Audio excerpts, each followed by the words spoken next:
আসসালামু আলাইকুম, সুপ্রিয় দর্শক, স্বাগত জানাচ্ছি যে কথা জানতে চান অনুষ্ঠানে। আমি মোস্তফা ফিরোজ এবং আমার আরেক প্রান্তে যুক্ত আছেন সাবেক সচিব আবু আলম মোহাম্মদ শহীদ খান। দর্শক, যে বিষয়টি নিয়ে আলোচনা করব সেটি হচ্ছে প্রশাসনে ব্যাপক একটা রদবদল, অস্থিরতা। আহ এটাকে ধরে সামগ্রিকভাবে সরকারের কর্মকাণ্ড নিয়ে বেশ কিছু প্রশ্ন আসছে রাজনৈতিক মহল থেকে। এমনকি মাহফুজা নামের মতন সম্পাদক, সাংবাদিকরাও প্রশ্ন তুলছেন। আমি একটু প্রশাসনের দিক থেকে, যেহেতু আপনার অনেকদিন প্রশাসনিক অভিজ্ঞতা আছে, এই দ্রুত প্রমোশন হচ্ছে, তারপর অস্থিরতা, মানে এর কারণটা কি? মানে কি হচ্ছে আসলে প্রশাসনের ভেতরে? সেট আপটা কেন হচ্ছে না?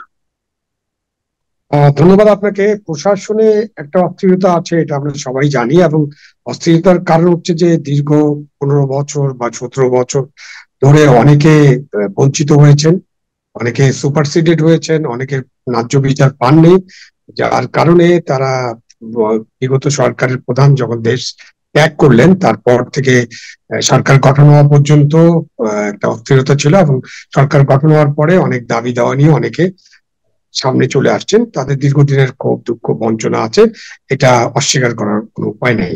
বাট যে হুম। অস্থিরতার সৃষ্টি হয়েছে, সেই অস্থিরতার ব্যাপারে একটা কৌশল থাকা দরকার, মানে একটু সাবধানতা যেটা থাকা দরকার, সেটা হলো যে এরকম অস্থির করার কোনো প্রয়োজন নেই। কারো কোনো ন্যায্য দাবি থাকতেই পারে, ন্যায্যতা চাইতেই পারেন, তার উপর অনাচার, অত্যাচার, বঞ্চনা হতে পারে। তো সেটা প্রশাসনের যে পদ্ধতি আছে, সব পদ্ধতি তো আমরা বাতিল করে দেই নাই। আমাদের পদ্ধতি আছে, সংবিধান আছে, আইন আছে, বিধিবিধান আছে, আমাদের কমিটিস গুলো আছে, এখন উপদেষ্টারা দায়িত্ব নিয়েছেন, সুতরাং তাদের কমিটি আছে, সবাই মিলে এই ন্যায্য বিচারটা তারা করবেন এবং তাদেরকে একটা সময় দিতে হবে। এখন আপনি 15 বছর, 17 বছর বা 20-30 বছরের যে বঞ্চনা, সেটা তো আপনি 20 দিনের মধ্যে এটার সমাধান করতে পারবেন না। এই জিনিসটা আমাদের আচ্ছা। সকলকে বুঝতে হবে, কারণ প্রশাসনে যারা আছেন তারা একটা উচ্চ পর্যায়ে কাজ করেন। আপনি সম্ভবত সচিবালয়ের কথা বলছেন, সচিবালয়ে অনেক কিছু ঘটছে সেখানে। সচিবালয় যদি ঠিক না রাখতে পারি আমরা, সচিবালয় যদি ঠিকঠাক না থাকে, তাহলে কিন্তু সারা দেশের যে মাঠ হুম, হুম, প্রশাসন আছে এটাও ঠিক রাখা হুম, যাবে না। হুম। তার মানেটা হচ্ছে এই যে গত 15 বছরে যেভাবে প্রশাসনের জায়গায় থাকার কথা ছিল, সরকার আসবে যাবে কিন্তু প্রশাসন তার মতন করে চলবে, তেমনটা হয়নি। তাহলে কি বোঝা যায় যে আহ, যে অভিযোগগুলি আমরা শুনতাম, যে সেখানে দল, সেখানে কোন কোন বিশেষ জেলা, সেইগুলোকে প্রাধান্য দিয়ে প্রশাসন সাজানোর ফলে হঠাৎ করে, যেহেতু 15 বছর তার একটা অবসান ঘটলো, তার কারণেই কি হঠাৎ করে এলোমেলো হয়ে গেল প্রশাসন, এমনটা? না, দেখেন, এটা আমাদের রাজনৈতিক সংস্কৃতিতে চলে যেতে হবে। আমরা যখন এরশাদ সময়ের কথা চিন্তা করেন, তখন আপনি মাঠে আন্দোলন করেছিলেন, আপনি তরুণ ছিলেন, আপনার মনে আছে এরশাদের পতনের পরে 3 জোটের একটা রূপরেখা তৈরি হয়েছিল, এবং 3 জোটের রূপরেখা অনুসরণ করেই দেশে গণতন্ত্র প্রতিষ্ঠা করা এবং একটা সংস্কার করা এবং শান্তিপূর্ণভাবে ক্ষমতা হস্তান্তর, এসব কিছু নিয়ে আলোচনা ছিল এবং একটা ঐক্যমত্য ছিল, ঐক্যমত্য হয়েছিল। সেইটাতে আমরা থাকতে পারিনি। এবং যখন থেকে গণতান্ত্রিক সরকার, গণতান্ত্রিক নির্বাচন এবং সরকার গঠন হলো, কিন্তু রাজনৈতিক দলের সরকার, তো দলগুলো যেটা করার চেষ্টা করলো, যে দল আবার বিবেচনা করতে শুরু করলো যে কে তার কাছের লোক, কে আগে তার ছাত্র রাজনীতি ছিল, কে তার আত্মীয়, কে তার স্বজন, কে তার গোষ্ঠীর মধ্যে আছে। এই বিবেচনাটা শুরু হয়ে গেল ওই সময় থেকে। এটা পরিষ্কারভাবে আপনাকে বলতে চাই, জেনারেল এরশাদের সময়ও আমি তখন প্রশাসনে যোগ দিয়েছি। আমি কিন্তু প্রশাসনে এরকম দল খুঁজে বের করা, ডিএনএ তৈরি করা, সুপার সেশন করা, পদায়ন বদলিতে হস্তক্ষেপ করা, এটা আমি দেখিনি। মানে খুব কম ঘটলে, খুব কম ঘটেছে, যেটা আমাদের দেখার বাইরে আছে। হয়তো একদম সর্বোচ্চ পর্যায়ে বা অন্য পর্যায়ে ঘটেছে দুই একটা ক্ষেত্রে। বাট আমরা যখন গণতন্ত্র পেলাম, মানে জনগণনের অভ্যুত্থানের মধ্য দিয়ে, সেই গণতান্ত্রিক সরকারগুলো যখন আসলো, তারা 1991 থেকে 2001 সাল পর্যন্ত ওয়াজ বেটার প্রশাসনের ক্ষেত্রে। আর 2001-এর পর থেকে প্রশাসনের নানান সমীকরণ শুরু হয়ে গেল, এবং এক এক ব্যাচ তারা পদোন্নতি পাওয়ার জন্য আরেক ব্যাচের লোককে একটা ডিএনএ টেস্টের মতো, ওরা খারাপ, ওদের দুর্নীতিবাজ, ওরা রাজনৈতিক ভাবে নিয়োগপ্রাপ্ত, ওরা মুক্তিযোদ্ধা, আমি মুক্তিযোদ্ধা নয়, আমি এইভাবে বঞ্চিত, এইসব করা শুরু করলেন। এবং এইটা করতে করতে একেবারে মাৎসান্যায় সিচুয়েশন। শুধুমাত্র যে প্রশাসনে এটা ঘটেছে এটা বলা যাবে না, প্রশাসন, পুলিশ, বিচার বিভাগ, রাষ্ট্রের যে তিনটা গুরুত্বপূর্ণ যে সংস্থা বা অঙ্গ, সেই অঙ্গর 12টা বাজিয়ে দেওয়া হয়েছে, মানে টোটাল সর্বাঙ্গে ঘা করে ফেলা হয়েছে। তো সেই জন্য একটা অস্থিরতা আছে। বাট এই প্রশাসনের তো সবাইকে আপনি খোল নলচে বদলে সকলকে তো বাড়ি পাঠাতে পারবেন না, কারণ এখানে 14 লক্ষ থেকে 16 লক্ষ গণকর্মচারী আছেন, এবং সবাই যে সুবিধাভোগী, সবাই যে দলবাজ হয়েছেন, সবাই দুর্নীতি করেছেন, এরকমটা বলা যাবে না। হ্যাঁ, আমাদের বিরুদ্ধে অনেক অভিযোগ আছে, এটাও সত্য, আমরা ঠিক মতো কাজ করিনি এটা সত্য, দুর্নীতিও হয়েছে এটা সত্য। কিন্তু ধরেন যে একজন পিয়ন যদি আপনার কাছে 50 টাকা বকশিস নেয়, আর আপনি যদি 500 কোটি টাকা চুরি করেন, দুইটাকে কিন্তু এক মাপে দেখার সুযোগ নেই। সুতরাং নীতি নির্ধারণ পর্যায়ে যে দলীয়করণ হয়েছে, যে দুর্নীতি হয়েছে, যে অদক্ষতা সৃষ্টি হয়েছে, যে ধরনের রাজনৈতিক সমীকরণ নিয়ে কাজ করা হয়েছে, এবং তাদের বডি ল্যাঙ্গুয়েজ, তাদের কথাবার্তা এবং তাদের আচার আচরণে যে রাজনৈতিক দলের প্রতি আনুগত্য ফুটে উঠেছে, এটা আমাদের সংবিধান, আমাদের যে বিধিবিধান, আমাদের যে নিয়ম কানুন, আমাদের যে আইন কানুন আছে তার সাথে যায় না। কর্মচারীদের দায়িত্ব হচ্ছে, প্রশাসন, বিচার বিভাগ, পুলিশে যারাই আছেন, এমনকি সেনাবাহিনীতে যারা আছেন, সকলের দায়িত্ব হচ্ছে সকল সময় জনগণের কল্যাণ করা, সেবা করা। হ্যাঁ, এখন কেউ কেউ বলতে পারেন যে তারা অনেক সময় বাধ্য হয়েছেন, এটাও কিন্তু বাধ্যতার একটা ব্যাপার ছিল। তাদের পদোন্নতি, এই বঞ্চনা, এইসব তারা ফেস করতে চান নাই, এই জন্য অনেকে হয়তো ক্ষতিগ্রস্ত হওয়ার ভয়ে কিছু কিছু সময় চুপচাপ ছিলেন। এটাও আমাদেরকে মেনে নিতে হবে যে কিছু মানুষ ছিলেন যারা চুপচাপ ছিলেন। দেখা যাচ্ছে যে মানে উপসচিব, 1 সপ্তাহ পরে অতিরিক্ত সচিব, এই যে মানে খুব দ্রুত বেগে যে পদোন্নতি গুলো হচ্ছে, মানে এটা এর ফলে কি আর একটা বিশৃঙ্খলা হবে নাকি না, যেহেতু বঞ্চিত সেই বিবেচনায় এটা সঠিক আছে? আপনার কাছে কি মনে হয়? যে যা করা হচ্ছে এটা হলো আমাদের মানে যে আইন আছে, আইন অনুসারে করা হচ্ছে। এটার আইনটা হচ্ছে নেক্সট বিলো রুল। এটা যদি পরিষ্কার করতে চাই, সেটা হলো যে আপনি প্রশাসনে যে ব্যাচে জয়েন করেছিলেন, সেই ব্যাচের তো একটা মেধা তালিকা আছে পাবলিক সার্ভিস কমিশনের।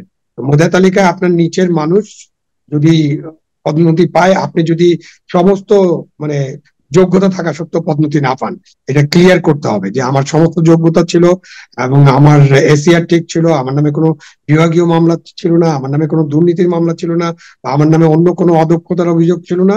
তখন যদি আমি সুপারসিড হই, তখন ওই ব্যাচের সেই কনিষ্ঠ কর্মকর্তা যত দূরে গেছেন সেইখানেই আমাকে প্রমোশন দিতে হবে। তার ফলে বিশৃঙ্খলা সৃষ্টি হবে এটা বলা যাবে না, কারণ সচিবালয়ের কাজ সম্পর্কে আমি যতটুকু দেখেছি, সচিবালয়ের বেস লেভেলে assistant secretary, senior assistant secretary লেভেলে যারা কাজ করেন, তারা যদি যোগ্য হন, তাদের যদি মেধা থাকে, তারা যদি দক্ষ হন, তাদেরকে সচিব বানিয়ে দিলেও তাদের পক্ষে কাজ করা অসম্ভব না। বাট এখন ধরেন যে যে পরিমাণ পদোন্নতি হচ্ছে, সেই পরিমাণ তো পদ খালি নেই, এবং এটা অনেকদিন ধরেই প্রশাসনে হচ্ছে, অনেক অন্য জায়গায় হচ্ছে, বিশ্ববিদ্যালয়ে এটা হয়েছে। সো মানে পদ মানে নিচে লেকচারার নাই, কিন্তু সবাই অ্যাসোসিয়েট প্রফেসর বা প্রফেসর। তা আমাদের এখানে ভিত্তি পর্যায়ে, একেবারে মাঠ পর্যায়ে বা ভিত্তি পর্যায়ে, ডেস্ক পর্যায়ে কর্মকর্তা কম, কিন্তু দেখা যাচ্ছে আমাদের সচিব হয়ে গেলেন 300 জন, অতিরিক্ত সচিব হয়ে গেলেন 1000 খানেক লোক, যুগ্ম সচিব হয়ে গেলেন আরো 1500-2000 লোক। তখন তাদেরকে আপনি কোথায় কাজ করাবেন? সুতরাং কাজ করার তো জায়গা থাকবে না। এই যে সুপার সেশন নিয়ে আমার কাছে এখন মনে হয় যে অন্যায়ভাবে সুপার সেশন করাটা আসলে একটা অপরাধ, এটাকে রাষ্ট্রীয় অপরাধ হিসেবে ট্রিট করা উচিত। কারণ হলো এই সুপার সেশনের কারণে আপনি যেটা বললেন, তার গণপদোন্নতি দিতে হচ্ছে। একটা ব্যাচের কথা চিন্তা করেন, ধরেন আমরা যদি একটা ব্যাচ দেখি যে সেখানে 650 মানুষকে এমপ্লয় করা হয়েছিল, বা 450 কর্মকর্তা এমপ্লয় হয়েছিলেন, মানে একেবারে প্রথম পর্যায়ে, তাদের সকলেই কি সচিব হতে পারতেন? পারতেন না। তাদের মধ্যে হয়তো 10 জন হতেন বা 15 জন হতেন, 20 জন হতেন। কিন্তু এই সুপার সেশন করার ফলে আপনি 450 কর্মকর্তার মধ্যে ধরেন 440 নম্বর কর্মকর্তাকে আপনি বানিয়ে দিলেন, বাকিরা সুপারসিডেড এখন দাবি করতে পারে। তাহলে এখন কি করতে হবে? তাহলে তো 439 জন কর্মকর্তাকে আপনার সচিব পর্যায়ে বা অতিরিক্ত সচিব পর্যায়ে পদোন্নতি দিতে হবে। বাট আমরা সবাই জানি ওই ব্যাচে যারা যোগদান করেছেন, আমার ব্যাচের কথা যদি বলি, আমরা সবাই জানতাম আমাদের সবাই কখনোই অতিরিক্ত সচিব হব না। কিন্তু এই যে সুপার সেশন করা হলো, এই যে দলের কারণে, আপনি ব্যক্তি পছন্দের কারণে, ব্যক্তিগত পছন্দ অপছন্দ বা আত্মীয়করণের কারণে, এর কারণে রাষ্ট্র ক্ষতিগ্রস্ত হলো। এটা আমাদেরকে বুঝতে হবে এবং এই ব্যাপারে একটা সুস্পষ্ট ঘোষণা এখন দরকার। যেহেতু অন্তর্বর্তীকালীন সরকার আছে, একটা আইন দরকার। কাউকে অকারণে সুপারসিডন করলে সেটা অপরাধ হিসেবে গণ্য হবে। কেন, এই টাকাটা কে দিবে? তাদেরকে যদি আপনি এখন অর্থ দিতে চান, মানে আর্থিক সুবিধা দিতে চান, তো এই অর্থটা তো জনগণের করের টাকা আসবে। আপনি এই অন্যায় করার ফলে তো আজকে এই অবস্থার সৃষ্টি হয়েছে। কিন্তু যারা সুপারসিডেড হয়েছেন, তাদের ন্যায্য দাবি তারা দাবি করতে পারেন, নেক্সট বিল রুলে তারা এটা পাবেন। সুতরাং তাদের দাবি অন্যায্য এটা তো আমি বলতে পারছি না। বাট আমরা একটা এমন সিচুয়েশনে পড়ছি যেটা জনগণের জন্য, অবশ্যই জনগণের অর্থের জন্য, অর্থ ব্যয়ের জন্য এটা একটা বড় কোশ্চেন। প্রশাসনের ব্যাপারে একটা সামগ্রিকভাবে বিগত 15 বছর একটা মানুষের ক্ষোভ ছিল, বিশেষ করে এই প্রশাসনকে নির্বাচনে জাল জালিয়াতির ক্ষেত্রে ব্যবহার করা হতো। আপনার কাছে কি মনে হয় এখন যে পরিবর্তনগুলো আসছে বা যে নীতিমালাগুলো আসছে তার মধ্য দিয়ে প্রশাসন কি স্বাধীন স্বতন্ত্র ভাবে একটা দাঁড়াবে, এরকম কোন লক্ষণ কি আপনি দেখতে পাচ্ছেন? প্রথম কথা হলো যে আপনি প্রশাসনকে তার মতো করে, মানে সংবিধান যেভাবে প্রশাসনটা সৃষ্টি করেছে এবং পাবলিক সার্ভিস কমিশনে যে নিয়োগ করা হচ্ছে, আমাদের তো একটা নিরপেক্ষ, দল নিরপেক্ষ, রাজনীতি নিরপেক্ষ এবং সরকার নিরপেক্ষ একটা প্রশাসন যন্ত্র চাই, মানে প্রশাসনের মানুষ চাই। এখন আপনি এই কাজটা খুব কঠিন, খুবই চ্যালেঞ্জিং, এবং এই কাজটা করতে হলে সময় লাগবে, একদিনে তো এটা হবে না। বাট আপনি যদি একটা নির্বাচন করতে চান, তাহলে আমরা অতীতে যেটা দেখেছি যে যে মানুষগুলো এই নির্বাচনের সাথে কাজ করে, সরকারের যদি সদিচ্ছা থাকে এবং ডাইরেকশন যদি একদম ক্লিয়ার থাকে, তাহলে কিন্তু একটা ভালো নির্বাচন করা সম্ভব। কিন্তু এই প্রশাসনের যে সংস্কৃতি, এই সংস্কৃতিকে পরিবর্তন করে পুলিশের সংস্কৃতি কিংবা বিচার বিভাগের যে অপসংস্কৃতি, এটা সংস্কৃতি বলা যাবে না, এটা একেবারে খুব খারাপ অবস্থা। এই যে ফিউডাল সংস্কৃতি, দলীয় রাজনীতির সংস্কৃতি, দলবাজির সংস্কৃতি, দুর্নীতির সংস্কৃতি, এটা থেকে যদি বের করতে হয়, এটা সময় নিয়ে করতে হবে, এটা অনেক কাজ করার বিষয় আছে। সুতরাং এটা এই হঠাৎ করে কিছু রদ বদলের মধ্যে দিয়ে ঘটবে, সেটা প্রত্যাশা করাটা বোকামি হবে। আমরা তো সবসময় বোকামি করেছি। আমরা রাজনৈতিক দলগুলোকে বিশ্বাস করেছি যে রাজনৈতিক দলগুলো নিজেরাই গণতান্ত্রিক সংস্কৃতিতে বিশ্বাস করে না, যে রাজনৈতিক দলগুলোর অভ্যন্তরে কোনো গণতন্ত্র নাই, যে রাজনৈতিক দলগুলোর নির্বাচন মানে নেতা নির্বাচনে গণতন্ত্র নাই, যে রাজনৈতিক দলগুলো এমপি নমিনেশন দেওয়ার সময় বেচা কেনা করে, গণতান্ত্রিক পদ্ধতি অনুসরণ করে না। আমরা তাদেরকেই দায়িত্ব দিয়েছিলাম, ভাই তোমরা আসো, তোমরা নির্বাচিত হও এবং দেশে একটা গণতান্ত্রিক, মানবিক, অসামরিক বাংলাদেশ আমাদের তৈরি করে দাও। এই যে 34 বছর ধরে আমরা তাদের সাথে কাজ করলাম, হ্যাঁ, কেউ হয়তো বেশি করেছে, কেউ কম করেছে, বাট 34 বছরের মধ্যে 10 বছর একজন ক্ষমতায় ছিল, আরেক দল 20 বছর ক্ষমতায় ছিল। তাদের যে কাজকর্ম, সেটা দিয়ে প্রমাণ হয়েছে যে যে রাজনৈতিক দল নিজেরাই গণতন্ত্র চর্চা করে না, তাদের দ্বারা গণতান্ত্রিক সমাজ, গণতান্ত্রিক রাষ্ট্র প্রতিষ্ঠা করা বা সামনে এগিয়ে নিয়ে যাওয়া সম্ভব না। তাদেরকে বিশ্বাস করে আমরা বোকামি করেছি এবং আমরা প্রতারিত হয়েছি। এখন যে প্রশ্নটা, যে সেটা হলো যে এই প্রশাসনের এইটা থেকে আমরা বুঝতে পারি এই একই পরিস্থিতি পুলিশে, একই পরিস্থিতিতে সামরিক বাহিনীতে, সব জায়গায় বিচার বিভাগ সহ সব জায়গায় এক ধরনের অস্থিরতা আছে।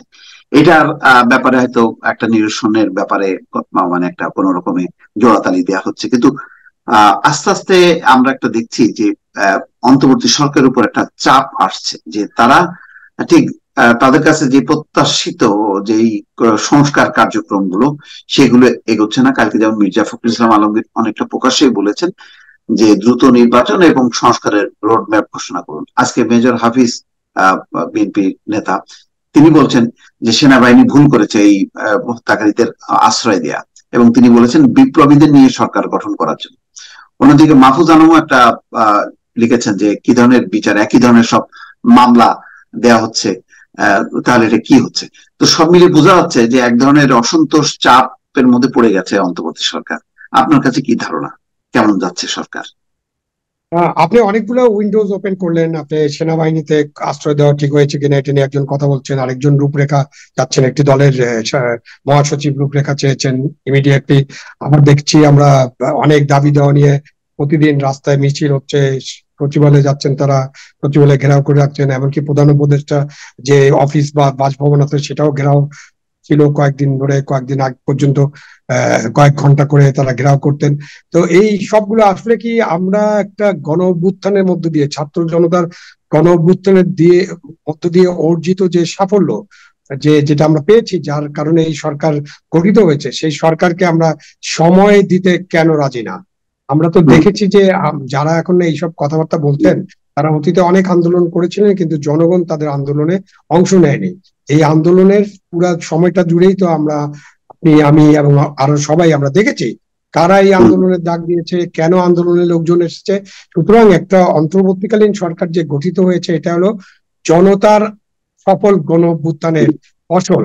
এই সরকারকে তো আপনার কাজ করতে দিতে হবে। বরঞ্চ রাজনীতিবিদদের এখন বলা উচিত ছিল যে এই যে দাবি দাওয়া নিয়ে আপনারা যে এই মিছিল মিটিং করছেন, দয়া করে এগুলো একটু বন্ধ করেন, আপনাদের দাবি দাওয়া পেশ করেন এবং সরকারকে সুযোগ দেন আপনাদের দাবি দাওয়া গুলো পরীক্ষা করতে, এবং সরকারকে সংস্কার কাজ করার জন্য সুযোগ দেন। এইটা তো আমরা শুনি না। এখন হয়ে গেছে কি, গণতন্ত্র ছিল ভয়তন্ত্র, এখন ভয়তন্ত্র হয়ে গেছে চাপতন্ত্র বা দাবিতন্ত্র। এইটা তো চলতে দেওয়া যাবে না। এখন আপনি বলবেন যে তাহলে সরকারকে কি করা উচিত? এখন আমি যদি বলি কঠোর ব্যবস্থা নেওয়া উচিত, তাহলে কঠোর শব্দের মধ্যে অগণতান্ত্রিক একটা সংস্কৃতি কেউ কেউ খুঁজে বের করবে। তাহলে আমি সরকারের কাছে অনুরোধ করবো, সরকারকে অবশ্যই আইনে যা আছে সেই আইনটা তাকে প্রয়োগ করতে হবে, এবং আমাদের সকলকেই সরকারকে সহায়তা করতে হবে। প্রধান এজেন্ডাটা হচ্ছে রাষ্ট্র ব্যবস্থা যেটা ছিল, যেটার স্বৈরাচারী হয়ে গেছিল, রাষ্ট্রযন্ত্র যেটা অমানবিক হয়ে গেছিল, সেই রাষ্ট্রযন্ত্রকে ঠিকঠাক করা, রাষ্ট্রযন্ত্রকে এমন একটা অবস্থায় নিয়ে আসা যেখানে লেভেল প্লেইং ফিল্ড হবে, আইনের শাসন প্রতিষ্ঠা হবে, সুশাসন প্রতিষ্ঠা হবে, এবং সকলে তার কথাবার্তা বলতে পারবেন, তাদের গণতান্ত্রিক অধিকার রক্ষিত হবে, এবং তার ভিত্তিতেই পরবর্তী পদক্ষেপগুলো নেওয়া যাবে। এখন হঠাৎ করে আপনার এখনই রূপরেখা দিতে হবে, এখনই সবকিছু করতে হবে, এটা কিন্তু একটু দাবি হিসাবে চরম দাবির দিকে ধাবিত হচ্ছে। এটা করলে কিন্তু সরকার, যে জনগণের যে অভ্যুত্থান, ছাত্র জনতার যে অভ্যুত্থান, তাদেরকে যদি অভ্যুত্থানের মধ্য দিয়ে যে গঠিত অন্তর্বর্তীকালীন সরকার, তাদেরকে সময় দিতে হবে, এটা আমি মনে করি। এবং তাদের সময় দরকার, এখনই বলা যাবে না যে তাদের কতটুকু সময় দরকার, সেটার জন্য একটু অপেক্ষা করতে হবে। অনেক ধন্যবাদ আপনাকে। সমসাময়িক বিষয় নিয়ে আমরা আলোচনা করলাম। দর্শক, আমাদের এই আলোচনা আগামীতে অব্যাহত থাকবে। আজ এ পর্যন্তই। ভালো থাকবেন। আল্লাহ হাফেজ।